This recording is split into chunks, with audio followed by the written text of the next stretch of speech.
అందరికీ నమస్కారం. ప్రభు అయిన యేసుక్రీస్తు వారి పేరట మీకు శుభములు కలుగునుగాక. మొన్నటి రోజు ధర్మమార్గం భాస్కర్ రాజు గారు మన ఛానల్లోకి వచ్చి నన్ను ప్రశ్నిస్తానని చెప్పి చాలా సంగతులు నాతో డిస్కస్ చేశారు.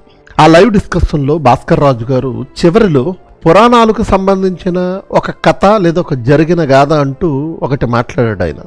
అది మీకు గుర్తుందో లేదో, ఆ లైవ్ డిస్కషన్ ఎంతమంది చూసారో నాకైతే తెలీదు. ఈ వీడియో క్రింద డిస్క్రిప్షన్లో నేను ఆ లింక్ ఇస్తాను, అలాగే కామెంట్ సెక్షన్లో కూడా పిన్ చేసి పెడతాను. తప్పనిసరిగా లైవ్ డిస్కషన్ చూడండి. అంతేకాకుండా ఆయన పురాణాలలో ఏదైతే జరిగింది అని చెప్పాడో అది ఇప్పుడు ప్లే చేస్తాను, వినండి. ఆయన ఏం మాట్లాడాడో మీకు అర్థమవుద్ది. అయితే ఒక ఎగ్జాంపుల్ చెప్తా. మీరు పొరుగువారు అది అన్నారు కదా, ఒక రాజు ఉంటాడు. ఇది పురాణాలలో చెప్పిన ఒక జరిగిన సంఘటన అనుకుంటాం. పురాణాలు అన్ని మిథాలజీ కాదు, పురాణాల్లో రాయబడిన జరిగిన సంఘటన అనకండి సార్, జరిగిన సంఘటన అని చెప్పండి. పురాణాల్లో రాయబడి నమ్మకమయ్యా, నువ్వెవరు డిసైడ్ చేయడం? ఓకే, అలాగే మీరు డిసైడ్ చేస్తారు కదా సార్. ఇది జరిగింది నా నమ్మకం, చెప్పండి. క్వశ్చన్ చేయలేవు. అలాగే మా నమ్మకాలను కూడా క్వశ్చన్ చేయకండి సార్. మీరు దాని ఆధారాలు మాట్లాడినప్పుడు ఇవన్నీ తేలుతాయి. అప్పుడు ఇప్పుడు కూడా మీరు ఆధారం చెప్పండి సార్. ఇది జరిగింది అని చెప్పి ఆధారం ఏమైనా చూపించి మాట్లాడిన పోనీ. ఇప్పుడు మీ వరకు వస్తే ఒక న్యాయం, మా వరకు వస్తే ఒక న్యాయమా? మనము ప్రూఫ్ కి తర్వాత వస్తామయ్యా, ప్రూఫ్ కి తర్వాత వస్తాం. నేను ఎగ్జాంపుల్ ఇస్తున్నా, ఇక్కడ ఎగ్జాంపుల్ ఇస్తున్నా. చెప్పండి. ఒక వ్యక్తి యజ్ఞం చేస్తుంటే, ఒక రాజు యజ్ఞం చేస్తుంటే ఒక జంతువు పరిగెత్తుకుంటూ వస్తుంది. ఎందుకంటే దాని వెనకాల ఒక పక్షి ఏదో పడింది, గ్రద్ద వెనక పడింది. పడ్డప్పుడు ఏంటంటే ఆ జంతువుని రక్షిస్తాడు ఆ రాజు. రక్షించినప్పుడు ఏంటంటే ఆ పక్షి వచ్చి, నా ఆహారాన్ని నువ్వు తీసుకున్నావు, మరి నేను ఎట్లా ఉండాలి, నాకు ఆకలిస్తుంది అంటుంది. అప్పుడు ఆ రాజు ఏం చేస్తాడంటే తన శరీరం నుంచి మాంసాన్ని కోసి ఆ పక్షికి ఇస్తాడు. అది తింటే ఆకలి తీరదు, ఇంకా కోసిస్తాడు. అంటే ఒక చిన్న జంతువును కాపాడడానికి ఒక రాజు తన శరీరంలోని మాంసాన్ని కోసిచ్చాడు. ఇది ప్రేమ. ఒక జంతువు, పక్షికి, జంతువుకి. ఒక నిమిషం, మనుషులైతే ప్రేమించారు, జంతువులు ప్రేమిస్తారు సార్. నేను చెప్పేదే, నువ్వు కంక్లూషన్కి వెళ్ళిపోతే ఇంకా మాట్లాడేది ఏమి ఉండదు. లేదు లేదు సార్, చెప్పండి. నేనేం చెప్పాను, జంతువుల పట్లనే అంత ప్రేమ చూపెడుతుంటే మనుషుల పట్ల ఎంత ప్రేమ చూపెడుతుంది సనాతన ధర్మం అంటే మధ్యలో దూకాను. విన్నారు కదా, జరిగిన కథ అంటూ ఇది పురాణాలకు సంబంధించినదని ఆయన చెప్పాడు. నేను వెంటనే చెప్పాను అదొక కథ తప్ప నిజం కాదు, జరిగినది కాదని నేను ఆయన మాటలకు అడ్డుపడుతూనే ఉన్నాను. అసలు సంగతి ఏంటంటే ఆ పురాణాలలో ఏ పురాణానికి సంబంధించిన సంగతో కూడా ఆయన చెప్పలేదు. మేబీ ఆయనకు అప్పుడు గుర్తుండి ఉండకపోవచ్చు. ఒకవేళ పురాణం గుర్తులేకపోయినా ఆ పురాణానికి సంబంధించిన సంగతి అయినా గుర్తుండాలి. కానీ అది కూడా ఆయనకు తెలియకపోవడం విచారకరం. తెలియని సంగతి తెలిసినట్టుగా ఎందుకు మాట్లాడాలి? మీరు గమనించాల్సింది ఏంటంటే మతోన్మాదులందరూ ఒకలా ఉంటే ఈ భాస్కర్ రాజు గారు మరోలా ఉంటారు. ఏమీ తెలియకపోయినా అన్నీ తెలిసినట్టుగా బిల్డప్ ఇస్తూ ఉంటాడు. తానే జ్ఞానిగా కనబరుచుకోవాలని ప్రయత్నిస్తూ ఉంటాడు. నిజానికి ఏమీ తెలియదు అన్న సంగతి ఇప్పుడే మీకు అర్థం కావాలి. ఆ పురాణానికి సంబంధించిన కథలో అతడు జంతువు అన్నాడు. ఎగ్జాంపుల్ ఇస్తే చెప్పండి. ఒక వ్యక్తి యజ్ఞం చేస్తుంటే, ఒక రాజు యజ్ఞం చేస్తుంటే ఒక జంతువు పరిగెత్తుకుంటూ వస్తుంది.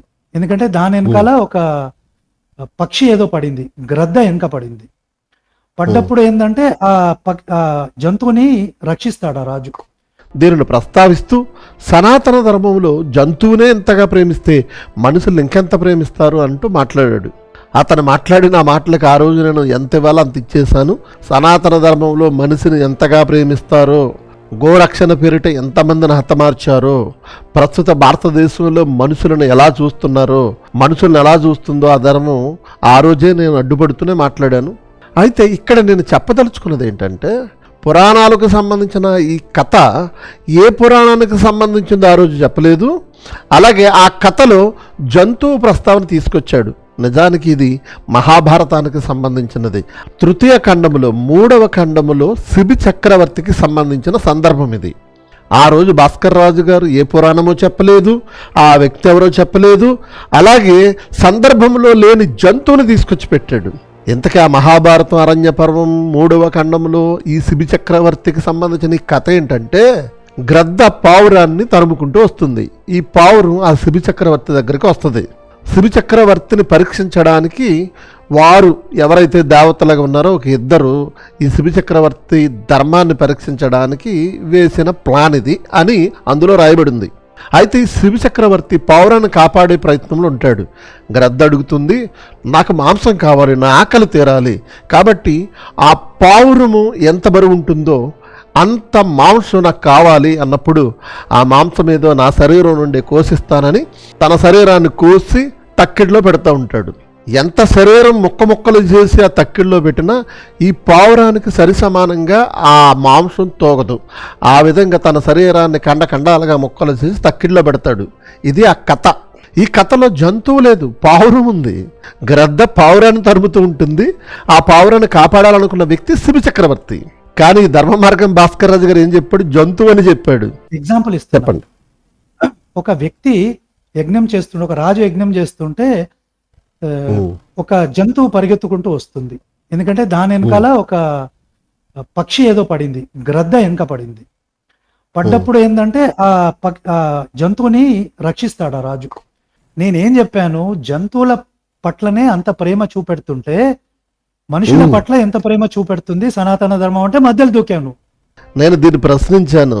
ఏంటి ఆ రోజు జంతువు అని చెప్పారు, పావురం కదా అని అడిగితే పావురం జంతువు కదా అని వాట్సాప్లో రిప్లై ఇచ్చాడు. చూసారా ఇతను తెలివి ఎలా తెల్లారిందో. అంటే జంతువుకి పక్షికి కూడా తేడా తెలీదా? తెలీదు. నేను చెప్పదలుచుకున్నది ఏంటంటే ధర్మ మార్గం భాస్కర్ రాజు గారికి మహాభారతములో నోటెడ్ అయిన ఒక చిన్న సందర్భమే ఇతనికి తెలియదు. అక్కడ పావురం ఉందో జంతువు ఉందో కూడా తెలీదు. కానీ తెర ముందు మాత్రం అన్నీ తెలిసినట్టుగా బిల్డప్లు ఇస్తూ ఉంటాడు. ఇంకో సంగతి చెప్పమంటారా? ఇప్పుడు అందుబాటులో ఉన్న మహాభారతములు శిబి చక్రవర్తికి సంబంధించిన సందర్భంగా ఉంది. మరో మహాభారతములో శిబి చక్రవర్తి తండ్రి ఇది చేసినట్టుగా మరో దానిలో ఉంది. అంటే వీళ్ళ పురాణాలలో వీరు రాసుకున్న సందర్భాలు వీరికి సరిగా తెలియవు, అవి చదివి చావరు. కానీ సమాజం ముందు మాత్రం వాళ్ళేదో జ్ఞానుల్లా ప్రదర్శిస్తూ ఉంటారు. తమ గ్రంథాలే తమకు సరిగా తెలియని ఇలాంటి వారందరూ బైబిల్ని ప్రశ్నిస్తారట, బైబిల్పై భాష్యాలు చెబుతారట, బైబిల్ తరగతులు చెబుతారట, బైబిల్ క్లాసులు చెబుతారట. వావ్! వారు రాసుకున్న వారి గ్రంథాలున్న కథలే వీరికి సరిగా తెలియవు. జీవగ్రంథం, దైవ గ్రంథం, ఆ బైబిల్లో రాయబడిన సందర్భాలు వీరికి అర్థమై చేస్తాయా? ఎప్పటికీ బైబిల్ వీళ్ళకి అర్థం కాదు. విడమర్చి చెప్పినా వీరు రిసీవ్ చేసుకోరు. అలాంటి వారిని మనం పక్కన పెట్టేయాలి.